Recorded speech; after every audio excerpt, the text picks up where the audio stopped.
자, 여러분, 오늘 디모데후서 2장 1절에서 4절 말씀 대주제는 한 가지입니다. 임금들과 높은 지휘자를 위하여 기도할 이유라고 설교 제목이 되어 있는 대로 이 말씀에서 보고자 하는 핵심 주제는 이 한 가지입니다. 한 구절 또는 단어 하나하나를 해석하려는 게 아닙니다. 이 전체가 우리에게 통으로 주시는 말씀 하나를 듣고 그걸 가지고 우리가 오늘 기도 제목으로 삼으려고 하는 겁니다. 그런데 이 큰 제목을 가기 위해서 약간 작은 소제목 2개 정도 더 보려고 합니다. 분명히 눈에 띄는 게 뭐냐면 말씀에서 크게 3가지가 눈에 보이는데, 하나는 기도의 종류입니다. 기도, 간구, 도고, 감사 있죠. 적어도 이 정도는 좀 알아야 될 것 같고, 2번째는 누구를 위하여 먼저 기도해야 되는가? 우리가 이미 제목에 나온 듯이 임금들과 높은 사람들이죠. 3번째는 왜 기도해야 되는가? 입니다. 그렇죠? 이 두 번째와 3번째를 제가 설교 제목으로 삼은 겁니다. 그런데 궁금한 게 하나 있습니다. 왜 이 기도하라는 말을 여기서 하게 됐을까요? 왜 이 높은 데 있는 사람들을 위하여 기도하라는 얘기를 했냐 그 말입니다. 혹시 여러분 보시면 2장 앞부분에 1장에 높은 사람들과 관련된 이야기가 하나라도 있습니까? 눈에 띄지 않습니다. 그렇죠? 아니 17절에 영원하신 왕 하나님 가리켜 말하는 거 말고 세상에 높은 사람들 이야기를 했냐 그 말이에요. 1장에 없습니다. 없는데 왜 갑자기 2장에서 그러므로 내가 첫째로 권하노니 하면서 2절에 임금들과 높은 지위에 있는 사람들에게 기도하라 이랬을까요? 그러므로 1장의 결론이 뭔데? 왜 2장에서 갑자기 그냥 기도하라도 아니고 문제 해결을 위하여 기도해야 해?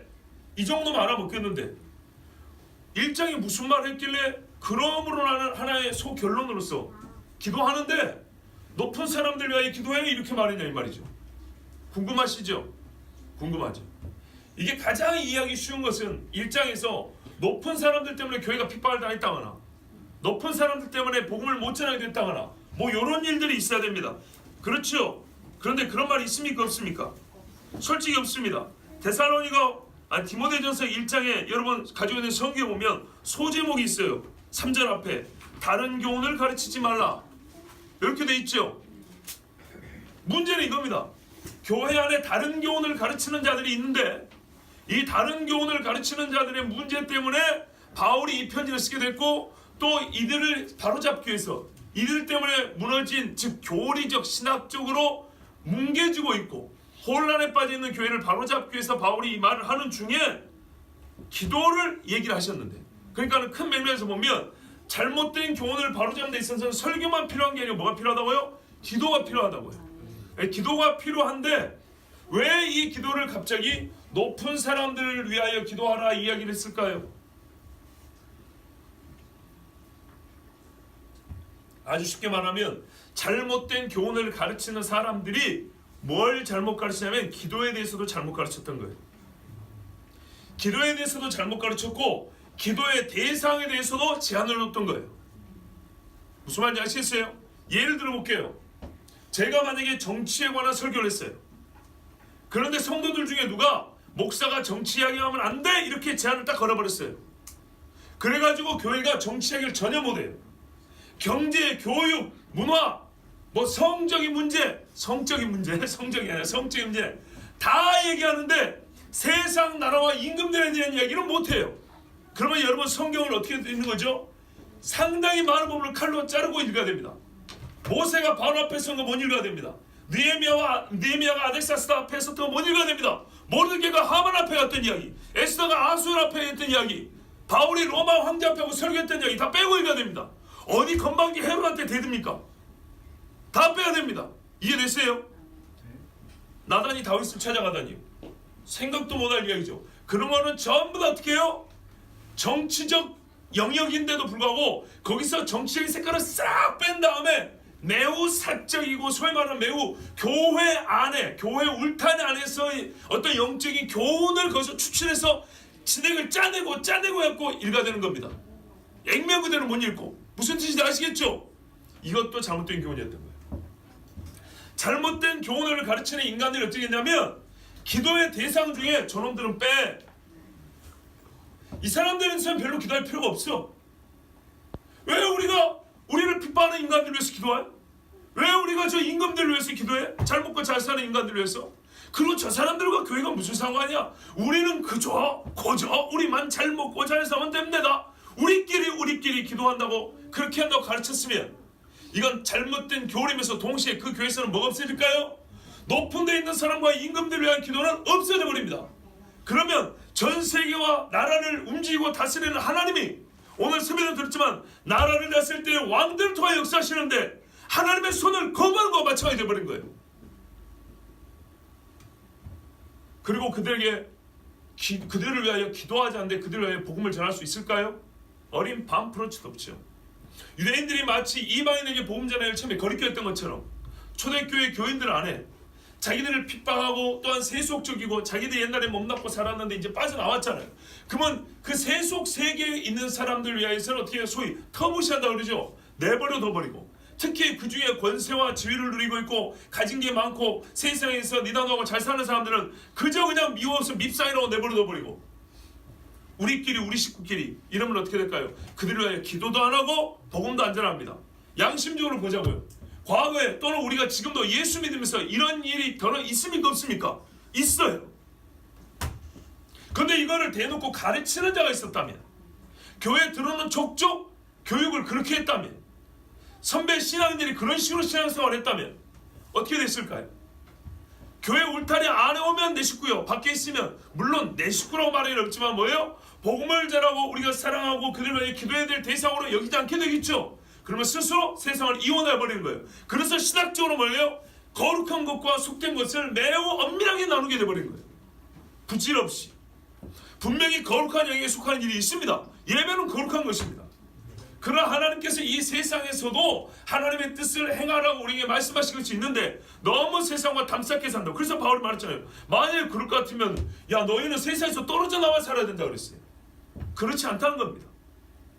세상 사람과 같이 밥 먹을 수 있고요, 같이 일할 수 있습니다. 그러나 그리스도와 벨리알을 같이 섬기는 것은 안 되는 겁니다.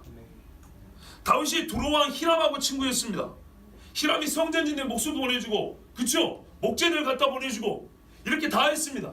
두로 사람입니다. 그 사람 하나님 잘 모릅니다. 다윗하고 친구였고 솔로몬하고 친구였던 것이지 하나님을 아는 것은 아닙니다. 그러나 다윗이 그를 도와줬고요, 솔로몬도 그와 좋은 관계를 맺었습니다. 그것까지 하나님이 하지 말라 했던 건 아닙니다. 그러나 그 마음을 빼앗길 지경이 되는 건 뭐냐면 하나님이 주신 경계선을 이방인을 취하지 말라 했어요. 거기까지 가면 어떻게 된다고요? 마음을 빼앗기게 된다고. 거기까지는 이르지 말라는 게 하나님 말씀인데, 지나치게 가면 어떻게 하냐면 저 세상의 임금들은 우리를 핍박하니 기도하지 않는다, 당신들은 버림받았다, 이렇게 나와버린 겁니다. 그러면 원래 이 기도하라는 말씀이 주어진 큰 맥락은 뭐냐면, 그래서 4절입니다. 하나님은 모든 사람이 구원을 받으며 진리를 아는 데 이르기를 원하시느니라.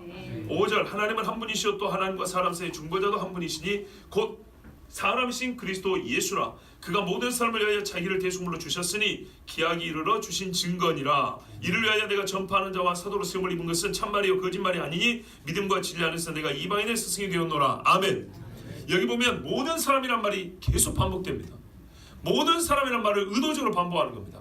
빼놓지 마라 이 말입니다. 하나님께서 택한 자가 누군지는 모릅니다. 그리스도 예수께서는 택한 사람을, 성경은 포괄적 용어를 쓰지만 분명히 제한적인 언어도 씁니다.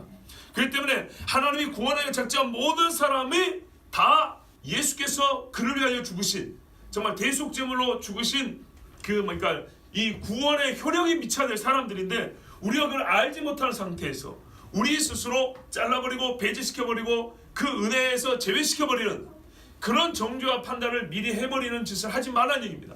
그런데 이와 같은 일을 가르치는 자들이 있었어요. 그런데 놀라운 거는 이렇게 가르치는 사람들은 어떻게 했냐면, 가만 보니까 이제 이렇게 가르치면은 편한 건 있어요. 기도 안 해도 되잖아요. 기도가 보통 힘든 게 아닙니다. 하면 즐겁고 은혜가 되는데 기도에는 분명히 의지적인 애씀이 필요하고요, 육체의 수고가 필요합니다. 그래서 반드시 이거는 어떤 의미에서는 인내를 해야 됩니다. 싸워야 할 수 있는 거예요. 근데 이렇게 그 사람들을 기도할 필요 없다고 잘라내버리니까 얼마나 신앙생활 편합니까? 그거 하나로 끝나는 게 아니에요.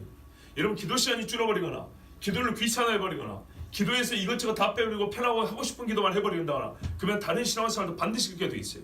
말씀과 기도가 기본이라고 그랬죠.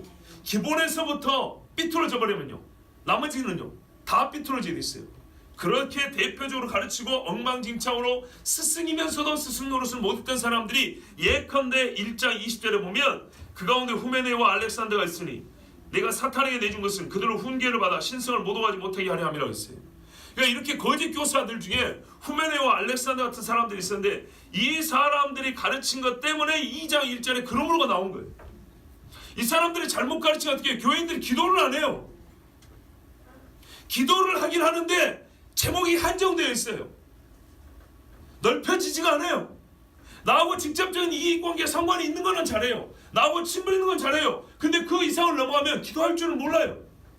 그것이 괜찮다, 이것이 신앙이다, 이것이 하나님 주신 복이니까 우리끼리 누리자 이렇게 가르치니까 이 사람들 어떻게 해요? 기도를 그렇게 편의주의적으로 해버리니까 다른 신앙생활도 너무 편의주의에 빠진 거예요. 예배는 어떻게 될까요? 헌금은 어떻게 할까요? 봉사는 어떻게 할까요? 그런데 문제는 그렇게 잘못 배우는 성도들을 다 책망하고 다 징계할 수는 없죠. 잘못 가르친 사람을 쳐버린 거예요. 그래서 바울이 알렉산더 후메네오 입사하면 출교시키면 나가라고. 그리고 이제 바로 잡아준 거예요. 이들의 가르침대로 하지 마라. 그래서 그 앞에 보세요. 믿음과 착한 양심을 가지라. 19절입니다. 어떤 이들은 이 양심을 버렸고 그 믿음에 관하여 파선하였느니라. 실상은 이런 사람들이었어요. 특히 이 알렉산더 같은 사람은 얼마나 나쁜 사람인가. 이 뒤에 가면은 디모데후서 4장에도 나오는데 구리 세공업자 알렉산더가 내가 해를 많이 입혔으며 주께서 그 행한 대로 그에게 갚으시리니 너도 그를 주의하라. 그가 우리 말을 심히 대적하였느니라. 바울이 하나님 말씀 전할 때 대적을 많이 했다는 거예요. 구리 세공업자 본인도 나름대로 이 뭡니까 경제생활을 상당히 크게 하는 사람이죠. 구리 세공이라는 거 이거 보통 전문직이 아닙니다. 근데 이렇게 하는데 사는 사람들 어떻게 해요? 바울이 하나님 말씀 가르치는데 자꾸 거기에 딴소리를 했어요. 그러면서 다른 사람들 어떻게 해요? 신앙생활이 온전하지 못하고 뭐라요? 19절에 믿음과 착한 양심을 가지라 그랬죠. 믿음과 착한 양심에서 점점 멀어지게 했어요. 그래서 하나님께서 이 말씀을 전하한 겁니다. 18절에도 보세요. 1장 18절에 아들 디모데야 내가 내게 이 교훈으로서 명하노니 전에 너를 지도한 예언을 따라 그것으로 선한 싸움을 싸우며. 이 디모데가 어린 사람이라는 거 아시죠? 그가 직분을 받은 이야기하면서 상당히 힘들었어요. 바울도 대적했는데 디모데로 가만뒀을까요?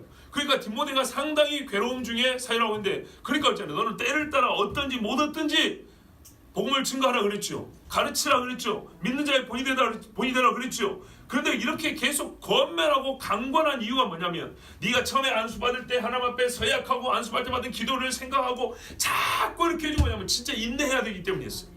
디모데가 인내하지 않고는 이 데살로니가 교회에서 바울이 처음에 가르쳐주고 떠난 이후로 그 직무를 감당하기 어려웠어요. 물론 우리가 또 에베소 교회라는 걸 알지만요. 에베소 교회. 하여튼 그래서 바울을 통하여서 배운 것들이 성도들에게 온전하게 지켜주고 그것이 실행돼야 되는데 중간에 디모데가 사역하는 동안에 알렉산더 후메네오 같은 사람들 아주 유력한 자들이지만은 잘못된 가르침을 가지고 와가지고 구원에 관하여 제한을 둔 사람들이 있었어요. 구원에 관하여 제한을 두니까 당연히 기도에 관하여 그 영혼을 위한 기도에 관하여 제한을 두게 된 거예요. 무슨 말씀인지 아시겠죠? 그래서 잘못된 교훈을 바로잡는데 처음에 나온 게 바로 기도였어요. 문제가 기도에 미쳤고 또한 동시에 일을 하기 위해서는 우리가 항상 뭐부터 해야 된다 그러죠? 기도부터 해야 된다 그러죠. 근데 기도부터 해야 되는 원리는 알겠는데 왜 갑자기 임금들과 높은 지위에 있는 사람들 이야기냐 할 때 하나님의 말씀을 전하고 복음을 전하고 위하여 기도하는 대상들 중에 이들을 배제했던 일이 있었을 거라고 충분히 추정이 가능합니다. 또한 더하여 이 사람들에 대한 기도를 배제해버리면 실제 과거에 높은 사람들은 교회를 핍박하거나 아니면은 법과 제도로 그들이 갖고 있는 힘으로써 신앙생활을 이렇게 힘들게 했던 사람들 아닙니까? 그러니까 실제로 신앙생활은 더 힘듭니다. 그러니까 그것 때문에 교인들은 그들을 미워하게 되고 기도하지 않게 되고 하나님 앞에서 구원 밖에 있는 사람들을 이렇게 치부해버리게 되고 그러면 교회는 진짜 우리끼리 끝나버립니다. 그러나 그거 아시죠? 바울이 복음을 전할 때나 사도들이 복음을 전할 때 헤롯의 집안 사람도 있었고 로마 황제 시저의 집안 사람, 가이사의 집안 사람들도 있었고 그렇죠? 왕족들이 있었고 황족 집안들이 있었어요. 그런 사람 또 누가 있습니까? 전혀 예수 믿을 것 같지 않은 바리새인 중에 제자 되는 자가 많더라. 이런 사람들이 있었어요.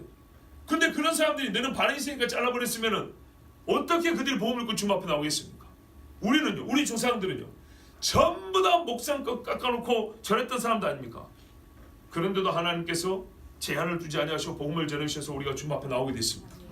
그렇기 때문에 모든 사람을 위하여 주신 복음이라 이 복음의 포괄적이고 보편적인 속성에 대하여 가르치고 있는 것이며 이걸 잘못 가르쳤던 것이고 그것을 잘못 가르치면서 대표적으로 임금들과 높은 자의 자리에 있는 자들에 대한 어떤 잘못된 교환의 편견들이 있었을 것이며 그것을 바로잡으면서 또한 그것이 바로잡아지고 그 높은 사람들 위하여 기도해야 우리가 실제적으로는 하나님께서 그들에게 권세를 주시고 로마 13장에 있는 말씀대로 권세를 주신 것이 맞기 때문에 우리가 그 아래에 속한 자로서 복음을 또 이 모든 사람에 전하기 위해서는 그들을 위하여 기도할 필요가 있었기 때문에 먼저 임금들과 높은 자리에 있는 자들 위하여 기도하라 이 말씀을 주신 겁니다.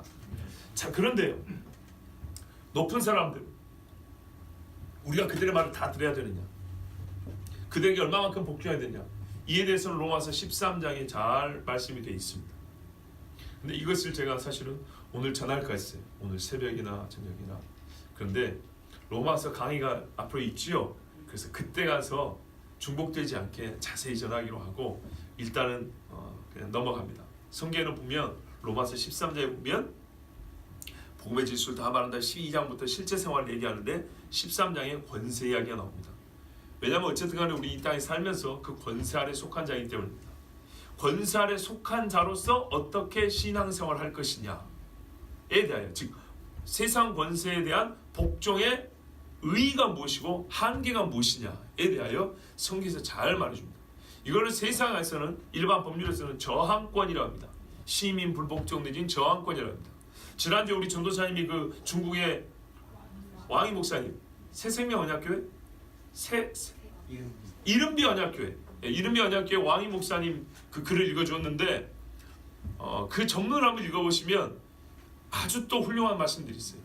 거기에 보면 정말 기독교인다운 신앙 정신에 입각한 시민 불복종 그렇게 표현했죠. 이 저항권 사상이 아주 잘 들어있어요. 요약하면 중국 정권을 타도할 생각은 없다. 하나님이 알아서 하실 것이다. 나는 당신이 시키는 대로 한다. 다만 모든 걸 다 한다. 뭐 납세, 국방, 뭐 노동 뭐든지 다 할 수 있다는 거예요. 그러나 한 가지 안 된다는 거죠. 하나님을 섬기지 말라는 그 명령은 불복종한다는 거예요. 그것은 하나도 어떻게 해요? 비폭력으로. 나는 신앙인으로서 당신을 사랑으로서 저항하겠다는 거예요. 이것이 바로 그리스도인 정신이란 말이죠. 근데 이게 사실 로마서 13장에서 얼핏 보면 잘 안 보여요. 그런데 로마서 13장을 잘 보면 보입니다. 한편으로 치우치면 어떻게 되냐면 세상을 아주 저항하라는 것처럼 또 한편으로 치우치면 무조건 굴복하는 것처럼 이렇게 볼 수 있는데 그렇지 않아요. 정말 중국 목사님 우리가 가끔 우리보다 소위 경제적으로 못 사는 사람들 정치적으로 조금 우리보다 후진이다 생각하는 나라들을 우습게 하는데 진짜 정말 그렇지 않습니다. 가서 보면 확실히 사람이 성경을 배우면 똑똑해져요. 분명한 사실이에요. 성경을 배우면 사람의 정신이 맑아지고 총기가 있어서 정말 같은 언어를 여러분 조합을 어떻게 하느냐에 따라서 완전 다른 말이 되는 줄 아시죠? 진짜 사람이 총명해지고 멋져져요. 왕희 목사님이 중국 안에서 얼마나 배웠는지는 알 수가 없지만 그분이 쓴 글은요 진짜로 훌륭해요. 그분뿐이겠습니까? 중국에서 중국 성도들에게요 큰 영향력을 미치는 중국 목사님들이 있어요. 중국 사람들이 한국에서 목사들 갖고 가르치는 것만 전부 다 아멘 아멘 하는 게 아니고요. 중국 내에 정말로 얼마나 멋진 목사들이 많은지 몰라요. 그리고 중국 내에서는 그게 안 되니까 해외로 나와가지고 인터넷 방송하는 목사들도 있어요. 중국 성도들 안에서는요 한국의 유명한 목사 설교 잘 안 봅니다. 언어도 안 될 뿐만 아니라 해외에서 자국민들을 향하여 쏘아대는 말씀의 선포자들이 있어요. 그 목사님들 영상을 봅니다. 인터넷에 잡게 올렸거든요. 차단을 많이 하니까. 그런데도 그 외부에서 증거하는 즉 화교 교회에서 선포하는 중국 목사님들의 메시지를 중국 성도들이 엄청나게 듣고 아멘 아멘 하고 그냥 이 사람들 정말 뜨겁습니다. 그 훌륭한 사람들이 있기 때문에 지금 중국 교회는요 그래도 자기 나라 민족을 위해서 기도하고 있습니다. 근데 우리는 옛적에 이 나라와 이 민족을 위해서 기도하던 때가 있었어요. 참 나라가 어려울 때죠. 그런데 어느 때인가 희한한 논리가 들어와서 교회 안에서는 정치 이야기면 안 된다, 교회에서는 정치적인 색깔을 띠면 안 된다라는 이상한 논리가 들어왔어요. 어디서부터 들어왔는지는 알 수는 없지만 그것은 이제 고쳐야 됩니다. 정치적인 색을 띠는 것은 문제가 안 됩니다. 문제가 안 됩니다. 여러분, 바로한테 가서 여러분은 뭐라고 외치겠습니까? 모세를 보고 여러분 잘한다고 할 겁니까? 잘못했다고 할 겁니까? 잘한다고 하죠. 반정부 성향이 짙은 분들이군요. 쿠데타 세력에 가담한 분들이 아닌지. 아니 당시 예국으로 봐보세요. 자, 이 한 가지면 충분하죠? 예. 우리는 그리스도인은 충분히 정치적인 성향, 아니 정치적인 우리의 신념이 확실해야 합니다. 여러분이 만약에 히틀러가 우리의 총통이라고 하면, 그때 한 총통이라고 불렀어요. 히틀러가 총통이면 여러분 히틀러한테 잘했다고 박수를 쳐주겠습니까? 아니죠. 근데 이건 한국 사람이니까 그러죠. 만약에 여러분 독일 사람이라면, 독일 사람이라도 박수를 쳐주면 안 되는 거예요.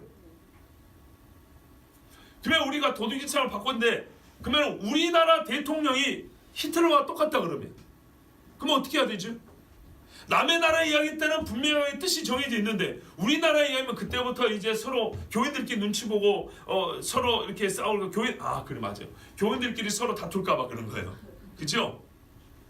근데 여러분, 이게 바로 기독교인들의 비겁함 중에 하나거든요. 뭘 갖고 싸웁니까? 아니 서로 말다툼을 하고 의견이 달라서 논쟁을 하더라도 뭐 가치 있는 걸 갖고 해야 될 거 아니에요. 그렇지 않습니까? 예? 오늘 저녁 점심밥에도 콩밥을 할 거냐 찰밥을 할 거냐 그거 갖고 싸울 겁니까? 아니죠. 진짜 중요한 문제를 갖고 다툴 수도 있어야 되고 뜻을 바꿀 수도 있어야 되고 설득도 할 수 있어야 되지 않겠습니까? 나라가 없으면 백성도 없다면서요. 근데 이 나라가 어디로 가고 있는지에 대해서는 얘기하잖아요. 그래서 제가 2년 전에도 여러분한테 하소연한 적 있잖아요. 사상 초유의 사태, 대통령이 중간에 물러나는 사태, 이승만 때하고 누굽니까 전에 박근혜 대통령이 둘밖에 없었어요. 그런데 이 중요한 문제, 교인들 안에서 정말 싸우라는 얘기가 아니라 이 중요한 문제를 놓고 신앙인답게 신앙 정신을 가지고 대화가 없어. 내가 아무리 정치 전문가는 아니면 그래도 목사한테 와서 목사님은 이 일에 대해서 어떻게 생각하냐고 물어보기라도 좀 하는 게 이게 정사 아니냐는 거예요. 도대체 뭘 위해 기도해달라는 거고 무슨 대화를 하겠다는 겁니까? 여러분 가끔 죄송합니다. 오해하지 마세요. 그냥 신뢰를 드는 거예요. 교회에서 한 돈 10만 원 쓰는 거 서명 받으러 와요.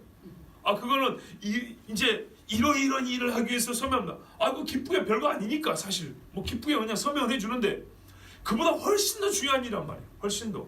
예? 어디다 도장을 찍을 것이냐, 우리는 이 나라를 위해 무엇을 기도해야 될 것이냐, 이런 문제에 대해서 각기 나름대로 정치적 신념이 있고 철학이 있겠지만 적어도 우리가 신앙 공동체로서 이게 서로 한 바퀴는 돌아야 한 뜻이 모아질 거 아니에요. 뭘 내가 잘못 생각하는지는 내가 남한테 얘기해보고 들어봐야 깨달을 수 있을 거 아니에요. 세상에서 혹시 내가 잘못할까봐 두드려 간다고 여기저기 전문가한테도 물어보고 자문도 구하고 경험자한테도 물어보고 하면서 진짜 이 나라의 중요한 문제는 그냥 혼자 기도로 끝나버려. 혼자 기도. 서로 묻고 성경을 찾아보고 연구하는 시간을 갖지 않냐. 이거는요 이미 이 성경에서 책망한 것 같이 우리가 잘못된 신앙적 편견을 갖고 있는 거예요. 이제 이것은 고쳐야 됩니다. 저는 옛날 어른들만큼 오래 살지는 못했지만 좀 우습더라도 이해해주고 들으세요. 우습더라도 옛날 군사시대에 끝물을 맛봤어요. 웃을 줄 알았어요. 내가 70년대생이에요. 예. 박정희 대통령 살아있을 때 태어났어요. 네. 그 다음에 이제 제가 어릴 때는 전두환 정권 시절인데 그 중에 가장 기억에 남는 게 뭐냐면 86년도에 평화의 댐 아시죠? 평화의 댐 짓는다고 그때 어설픈 CG 컴퓨터 그래픽 기술로 9시 뉴스 틀면 63빌딩 그때 막 세워졌는데 3층 정도까지가 물이 찬다 그랬어요. 금강산 댐을 북한이 만들었는데 그걸 터버리면 서울이 물받아야 된다 그랬어요. 아니 63빌딩 3층이면요 한강 해수면으로부터 몇 미터 올라야 됩니까? 어마어마하게 올라가되죠. 그럼 서울에 있는 집들 웬만하면 다 물에 잠깁니다. 달동 다니면 다 물에 잠깁니다. 그 정도 물이면 어느 정도 물인지 아십니까? 근데 대한민국 국민들이 박사가 몇 명인데 그거를 전부 다 아멘 했는 모양이에요. 아니 금강산에서 내려온 물이 중간에 다 흩어져 버리지 서울까지 고스란히 온답니까? 누가 이렇게 수로를 만들어가지고 흩어지지 마라 서울 와서 쫙 흩어져라 그런답니까? 예?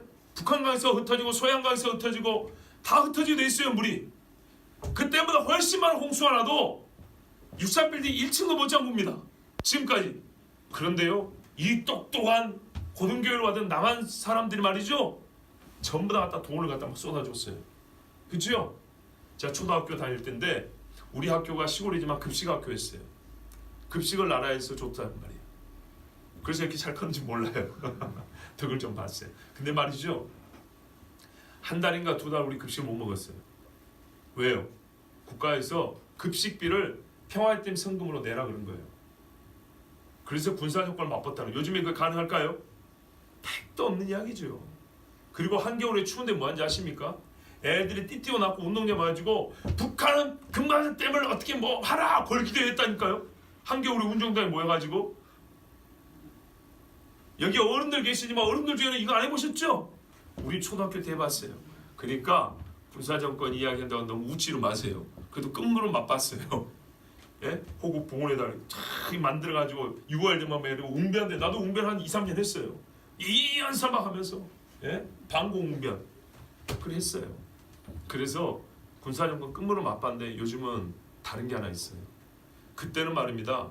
소위 억압이 좀 있고 힘든 일이 있었는데 교묘하진 않았어요. 아싸리 대놓고 했어요. 무슨 말인지 아시죠? 누구나 다 알았어요. 그런 줄 알았어요. 시원했어요. 그냥 해 까라면 까 이거였어요. 그냥. 그래서 그런 줄 알았어요. 힘들긴 했어도 어지럽진 않았어요. 근데 요즘에는요. 혼란과 어지러움이 이게 달라요. 사람들 힘들게 하는데 교묘해요. 아닌 듯 아닌 듯 해요. 옛날에는 아싸리 대놓고 그냥 내려쳐버렸는데 요즘에는 그렇지 않아요. 아주 어지러운 시절이에요. 그래서 요즘에는 진짜 진리가 없어져 버리고 무엇이 옳은지 그른지를 우리가 찾는 데만 해도 시간이 너무너무 많이 걸리는 시기가 됐어요. 그런데 문제는 뭐냐면 다른 데 정신을 쫓아요. 그때도 3S라고 스포츠 뭐 이렇게 했죠. 그렇죠. 요즘에는 너무나 많은 사건들을 터뜨려버리기 때문에 우리가 어디에다 집중하고 한 가지 문제도 깊이 천착 파고든다는 겁니다. 한 가지 문제라도 제대로 파고들어서 그 진위여비를 따져보고 그 뿌리까지 캐내는 일을 하지 못하게 만들어요. 뭐 하나 딱 터져가지고 그게 뭔가 하고 쫙 파고들어가면 저기서 뻥 튀고 또 요리 가야 되고 저리 가야 되고 정신이 없어요. 먹고 살기는 힘들고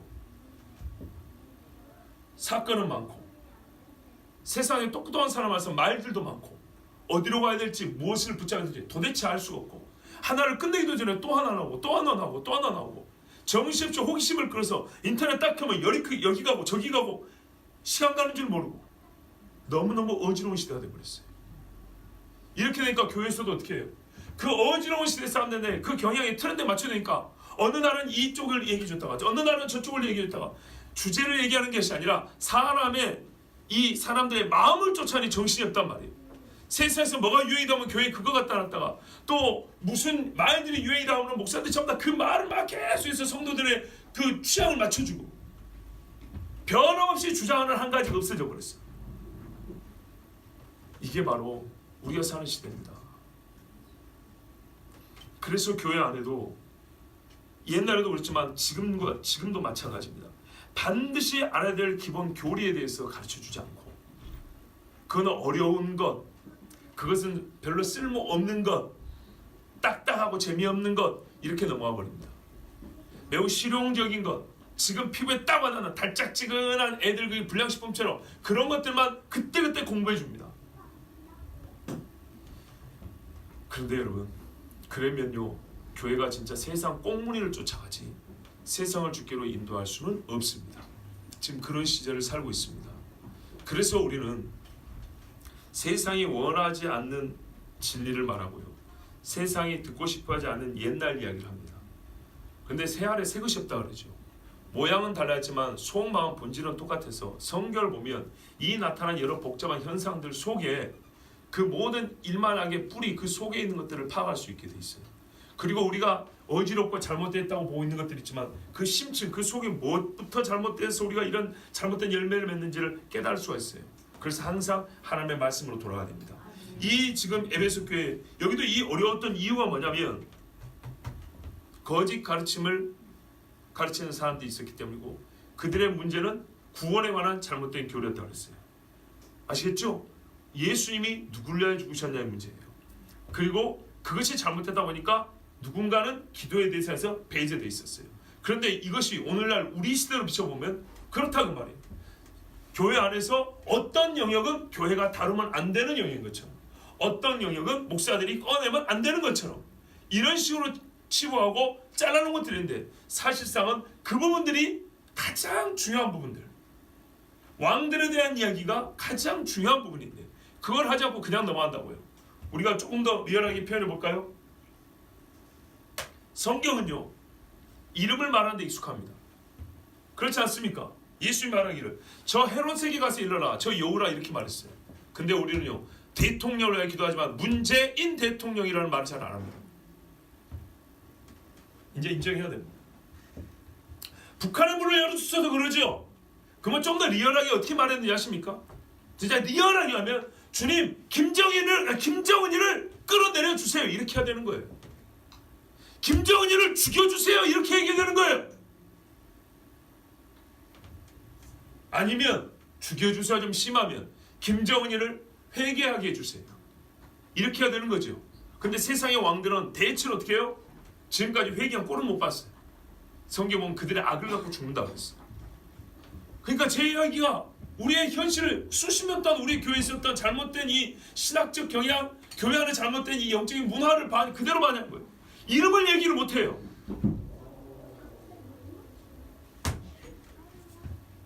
누가 잘못하고 있죠?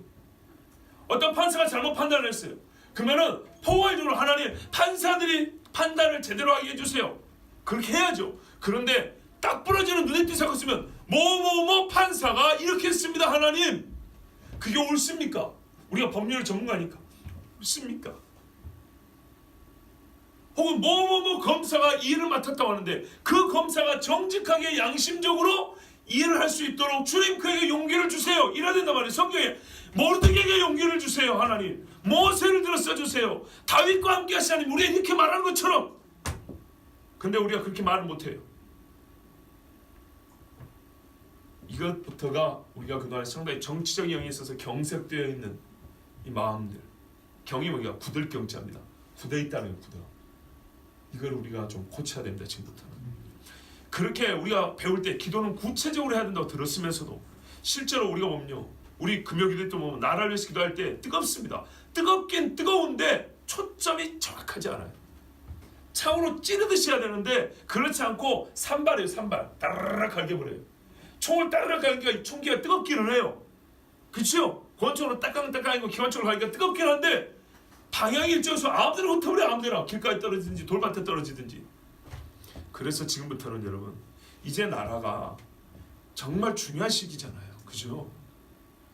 우리가 미국 대통령 얘기할 때만 트럼프하고 얘기하지 말고 김정은이도 김정은이라고 얘기하고 문재인 대통령도 문재인 이렇게 얘기하고 여러분 경어를 쓰지 말자는 얘기가 아니고 그 이름을 그대로 불러가면서 하나님 앞에 기도해야 된다 이 말입니다. 여러분 국회의장이 누군지 아세요? 저도 잘 모르겠어요. 누구죠? 얼마 전에 바뀌었습니까? 문희상으로 바뀌었죠. 그 앞에 누구였죠? 예? 정세균 맞아. 정세균이 생각나는. 정세균 다음에 문희상으로 바뀌었다는 얘기 들었어요. 이렇게 3부 요인입니다. 3부 요인. 대법원장 모르죠. 그러니까 말이에요. 참 이게 우리가 헌법재판관 거기 수장이 누군지 아십니까? 모르죠. 봐봐요. 성경이 총리가 누군지를 알아요. 우리나라 총리가 누군지 아세요? 그렇죠. 이낙연이죠. 이 정도는 알아야 기도할 거 아닙니까? 우리가 나라를 위하여 기도한다니 얼마나 허공에다 대고 기도하는지 아시겠죠? 이제 몰라요. 총리가 무슨 일을 합니까? 대법원장이 무슨 일을 합니까? 국회의장이 무슨 일을 합니까? 알아야 기도할 거 아니에요. 선교지도 왜 가봅니까? 가보면 그 현 상황, 그러니까 그 실제를 봐야 기도 제목이 구체화된다며요. 이스라엘 왜 갔어요? 여기서도 할 수 있어요. 우리는 우리나라보다 성경에서 이스라엘을 훨씬 더 많이 배웠어요. 성경 배운 걸로도 충분히 이스라엘에 기도할 수 있어요. 그런데 왜 갑니까 도대체? 우리는 우리나라 몰라요. 이 나라를 위해 기도하는데 이름도 몰라, 직급도 몰라, 그 직무에서 뭐 하는지, 그 높은 자리에서 뭐 하는지 몰라. 맨날 말하는 거야. 대통령을 위시하여 위정자입니다. 이게 여러분, 제가 여러분을 비판하는 게 아니에요. 우리 고치자는 얘기예요. 대통령을 위시한 위정자들이 얼마나 많은지 아세요? 국회의원마다 300명 가까이 됩니다. 장관이 몇 명인데요? 차관은요? 3급 이상 고위공직자는 몇 명인데요? 그 많은 사람들 다 일일이 기할 필요 없지만은 그래도 최소한 이제는 관심을 좀 가지고 여성가족부 장관이 뭐 때문에 이렇게 난리를 지금 이렇게 욕을 얻어먹는지 그 자리가 무슨 자리인지를 알아야 될 거 아니겠습니까? 그런데 이 나라를 기도하는데 관심 없어요. 그냥 기도 시간에 나라를 위해 기도합시다 하면 그냥 뭔가 막연하게 나라 생각하면 짠한 거 있죠. 막 우리나라 그냥 이러고 마는 거예요. 이거 잘못이에요. 오늘 본문에서 조금 벗어난 이야기지만 말 나온 김에 여러분한테 우리가 참으로 잘못된 이 정치 영역에 있어서 높은 사람들에서 기도하는 데 있어서 얼마나 우리가 참 부족한 이 식견을 갖고 있었는가, 하나님 앞에 정직하지 못한 양심을 갖고 있었는가를 좀 일단 좀 들춰낼 줄로 우리의 부끄러운 모습을 좀 드러내 준 거예요. 자, 말씀을 조금만 더 보겠습니다. 그 1절을 보시면 첫째로 원한다. 가장 먼저 해야 될 것이 뭐냐 하니까 모든 사람을 위하여 기도하라 그랬어요. 그렇죠? 모든 사람, 간구와 기도와 도구와 감사, 시간 관계에서 하나하나 그냥 이렇게 해석하지 않겠습니다. 한꺼번에 해보면 기도입니다. 이 세머 있죠? 히브리어 계통 쓰는 사람들은 우리도 그렇지만 유의어 비슷한 말로 수사적으로 반복해서 강조하는 경향이 있어요. 뜻이 사절을 보면 조금씩 달라요. 조금씩 다른데 통어로 보면 사실 같은 말이에요.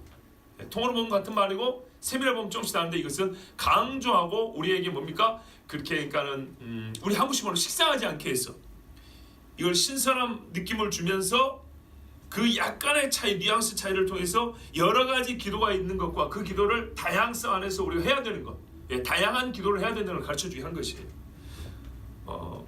뭐 간구 같은 건 하나님 앞에 부르짖어 세밀하게 우리 필요를 구하는 것이고, 그렇죠? 기도는 하나님 앞에 겸손하게 무릎 꿇는 것이고, 도구는 다른 사람들한테 중보적 기도를 하는 것이고, 아니 다른 사람 감사는 말 그대로 감사합니다.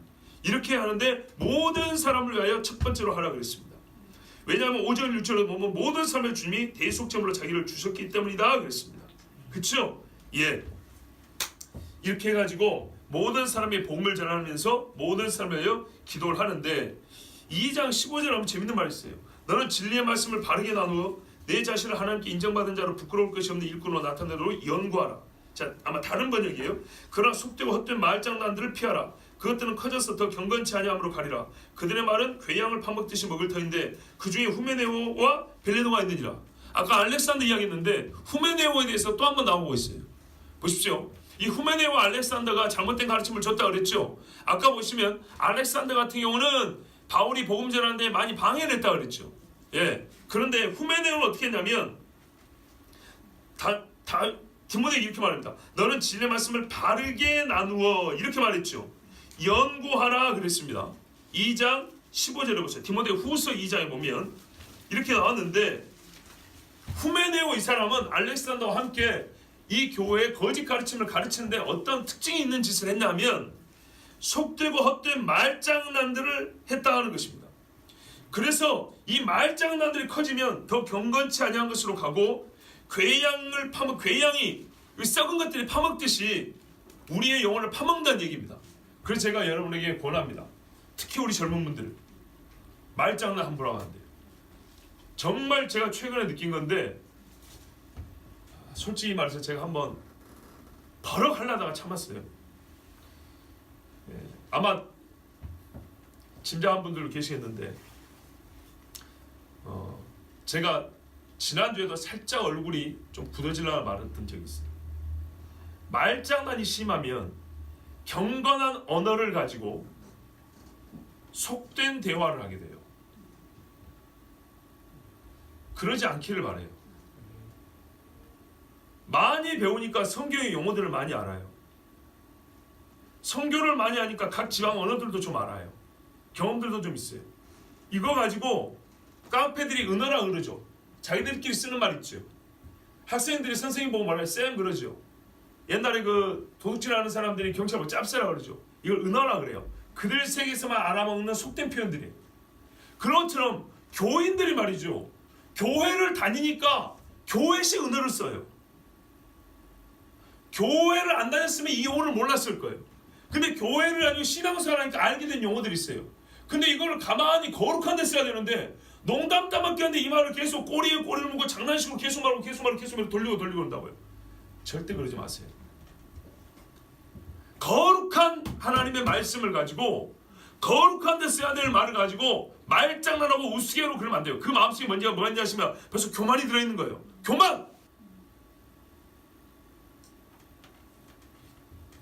신학 교수들이 예수가 말이야 여기 어떻게 보이세요? 똑같아요. 예? 거룩한 언어를 가지고 믿는 사람들끼리 모였는데 막 히히닥거리며 커피 한 잔 마시면서 농담 따먹게 하면서 근데 농담을 세상 유행을 갖고 하지 않아요. 그냥 작은 농담은 괜찮아요. 근데 거룩한 언어를 농담의 말로 사용을 한다고요. 한 바퀴 돌고 자기들끼리 알아보여요. 밖에 온 사람들 잘 몰라요. 절대 그러면 안 돼요. 절대. 후메네오가 그런 짓을 한 거예요. 바울에게 배우고 거룩한 선생님한테 배웠는데 거룩한 말을 가지고 신앙인들에게 그거를 말장난으로 가볍게 하면 툭툭 던져 장난치면서 가르쳤어요. 저는 아주 그걸 정말 요즘 말로 혐오합니다. 그건 하나님의 말씀을 가지고 장난질하는 것은 용납할 수가 없어요.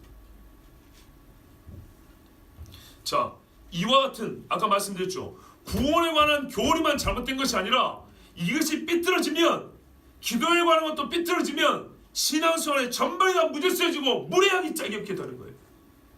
선이 있어요. 지켜야 될 선이 있고 우리가 지금 성경에 보면 교양이 있어야 돼요. 신앙의 교양이. 옛날에 청교도들은 우리 전도사님 자주 얘기하는데 청교도는 교리만 확실했던 게 아니에요. 그 교리 확실하며 삶을 나타내는데 사람이 품위가 있고 진지하고 교양이 있어요.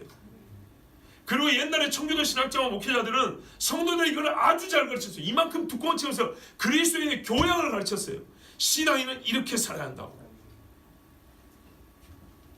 자, 임금들과 높은 지위에 있는 모든 사람을 위하여 하라. 위에 있는 사람들을 위해 기도하라 그랬습니다. 아까 이거는 이미 다 말했으니까 그들이 누군지 우리가 얼마나 이들을 위해서 기도하지 않았는지를 다 이제 말씀드렸습니다. 자, 그러면 왜 이 사람들을 위해 기도해야 됩니까? 모든 경건과 단정함으로 경건이 뭔지 아시죠? 완전히 하나님의 말씀에 순종하는 겁니다. 하나님의 말씀대로 따라가는 겁니다. 그 다음에 단정함, 이거는요 정직하다고 할 수 있는데 엄숙하고 진지함인 것을 말합니다. 품위가 있고, 그러니까 단순히 말 수가 없는 걸 얘기하는 게 아니에요. 말 수가 없는 게 아니라 사람의 내성, 속에서 나오는 성품이 엄숙해요. 진지해요. 오늘 애들 데리고 오랜만에 김치찌개가 너무 먹고 싶어가지고 여기 제기동 앞에 거기 김치찌개 하는 집이 있어서 갔어요. 근데 금요일 밤이다 보니까 술 마시는 사람도 있는 거예요. 저희 애들이 뭐냐면 아빠 김치찌개를 마시는데 여기 오고 싶지 않대요. 왜? 어른들 술 마시면서 하는 얘기 때문에 그래요. 말이 거칠고 품위가 없고 천하기 그지없는 거예요. 막 쌍욕들이 나오는 거예요. 그것 때문에 우리 어른들 말로 밥을 먹을 수가 없는 거예요. 그런 말들이 심령을 괴롭게 하니까.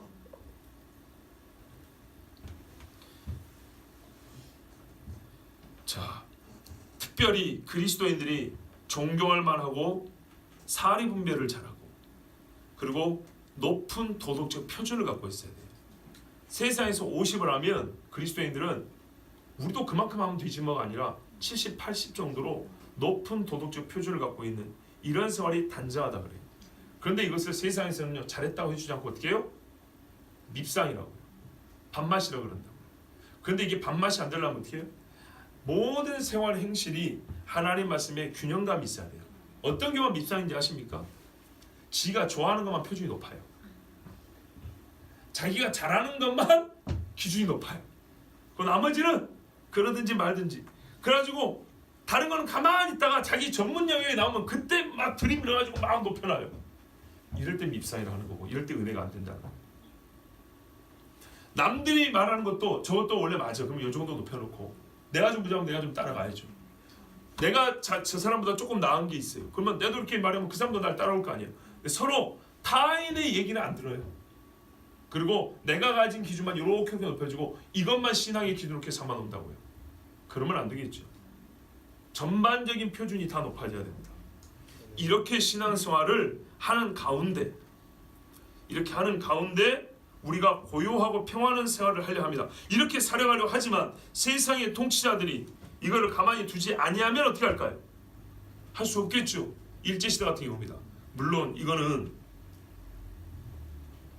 세상의 핍박을 우리가 받지 않기 위해서 하는 얘기 아닙니다. 성경은 분명히 경건하게 살고자 하는 사람은 핍박을 받는다 그랬습니다.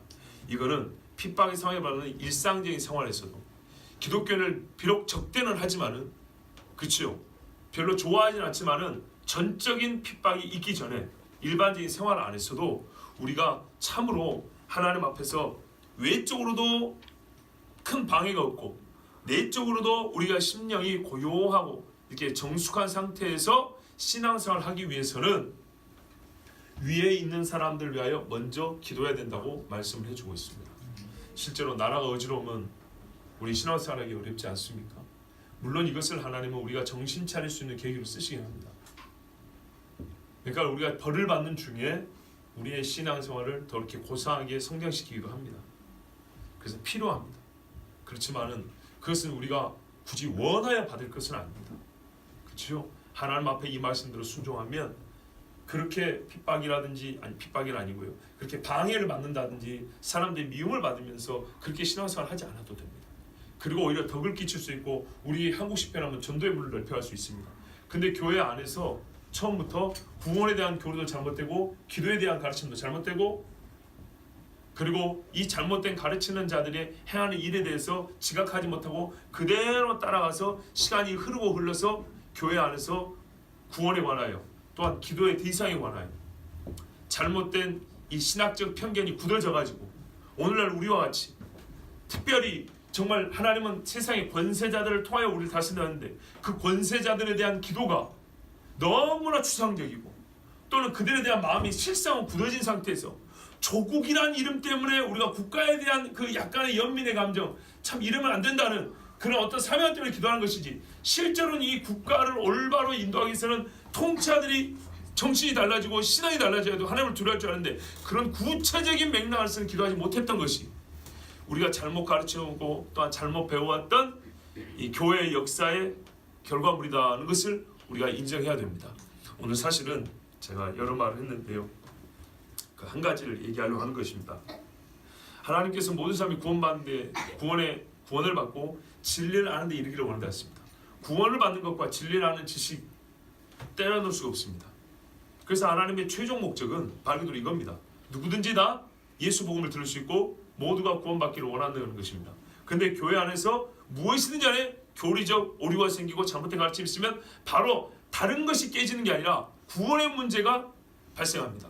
그렇죠? 구원의 문제에 문제가 발생합니다.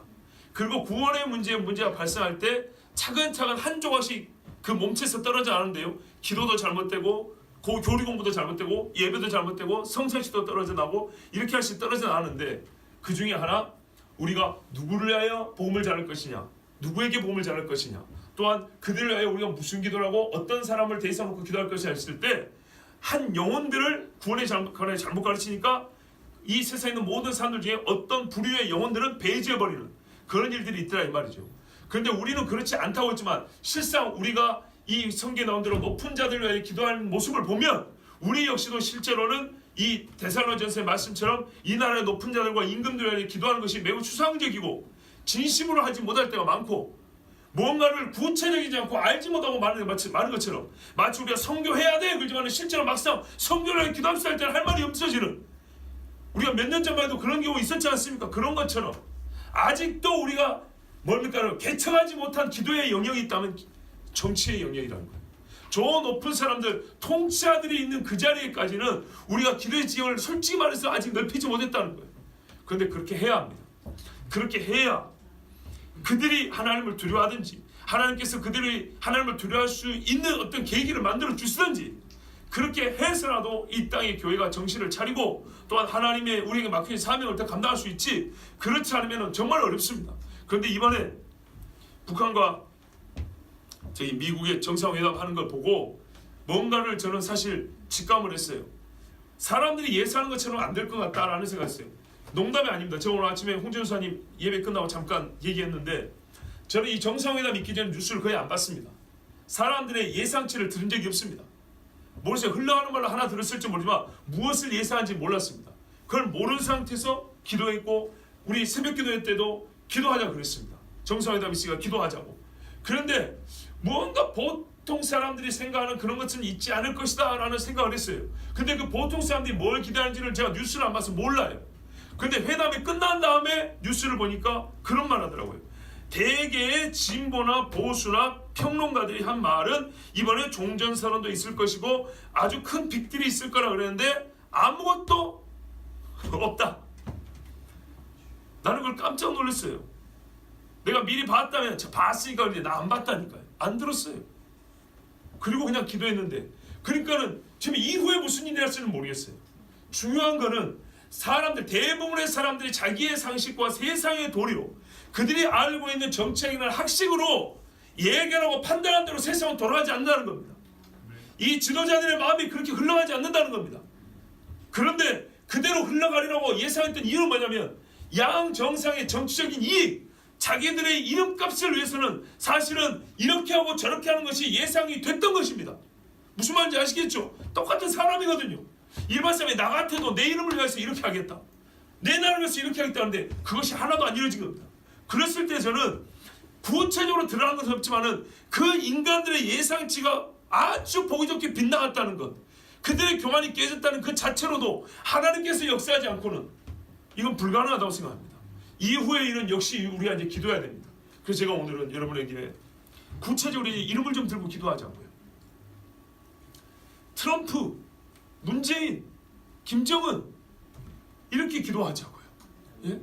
트럼프 밑에 폼페이오 이런 사람들이 기도하고, 우리나라도 이낙연이도 있고, 그렇죠? 국회의장도 있고 이런 사람들이 기도하고, 북한의 리용호 외무상도 있고, 최선희 그 뭐 대변인인가 뭐 그 사람도 있죠. 이런 사람들 중요한 영향을 미치는 사람들입니다. 이런 사람들을 위해서 우리 기도하고, 북한의 교회도 마찬가지입니다. 여러 교회들이 있을 때 없어졌어요. 옛날 산지연교회, 장대연교회, 칠곡교회 뭐 이런 여러 교회들, 평양 장로신학교, 이렇게 구체적으로 이름이 없는 땅이 아니고요, 이름이 없는 사람들이 아니에요. 하나님께서 다 이름을 부였다고요.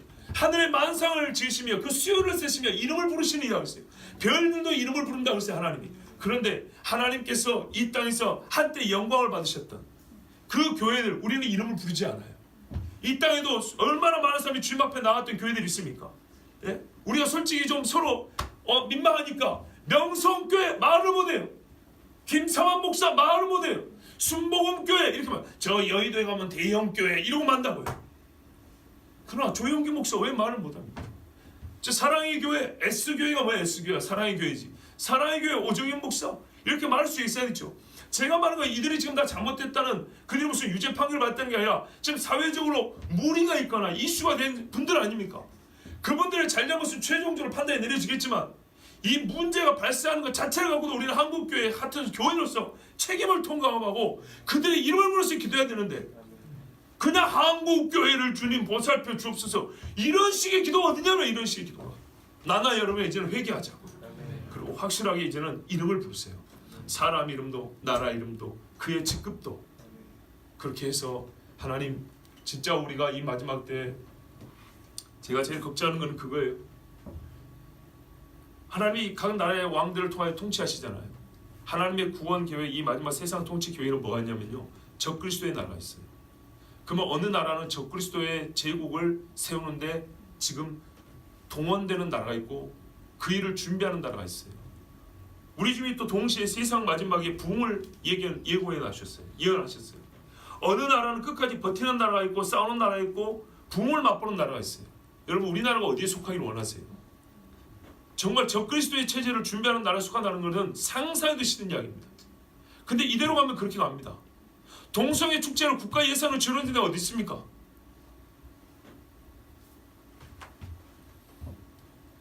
예수 믿는 나라가 이러면 될까요? 세상에 기독교 국가라는 것은 없지만 교회가 이렇게 많은데 이게 가능한 일이어서 되겠습니까? 있어서는 안 될 이야기입니다. 우리 자식도 군대 보낼 건데 야도 빠르면 한 3년 정도 있으면 군대 갈 건데 군대에서 성행위를 허용한다? 군 형법에서 못하는데 그거 무죄다.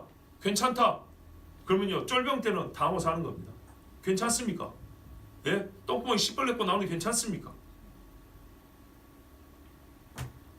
이게 이 나라가 지금 가고 있는 길입니다. 나라 꼴이 이 모양이 되고 있는 겁니다.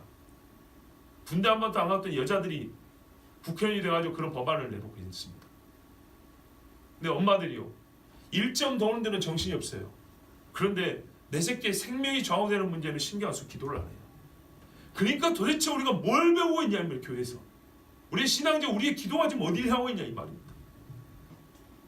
우리가 정신을 똑바로 차리고 신앙생활하고 기도해야 되겠습니다. 미스터 롱민 고등학교 가니까 중학교하고 또 다르지? 애들 언어가 완전 다르지? 그지? 어젯밤에 어디 클럽에 갔다 왔다는 애들도 있지? 어느 학교 여학생들이랑 뭐 밤에 뭐하고 놀았다는 애들도 있지? 그런 얘기 많이 들어봤지? 거짓말해보고 들어봤지? 아직 못 들어봤어? 내가 고등학교 1학년 때 들어봤다. 내가 고등학교 1학년 때 벌써요 어디 여학교 애들하고 뭐 성관계 했다는 이야기 소위 학교에서 좀 논다는 애들은 다 얘기합니다. 공부 좀 하는 학교인데도 다 합니다. 네? 언제적 이야기인데 요즘 애들은 더 하죠. 이제 우리가 좀 현실을 직시하고 기도해야 합니다. 이름을 불러가며 한 사람 한 사람 영혼을 불러가며 그렇게 기도하고요. 이 마지막 때 정말 우리가 적그리스도의 나라를 준비하는 나라가 아니라 하나님이 허락하신 마지막 부흥을 준비하는 나라 되기를 원합니다. 이 시간에 우리 함께 기도합니다.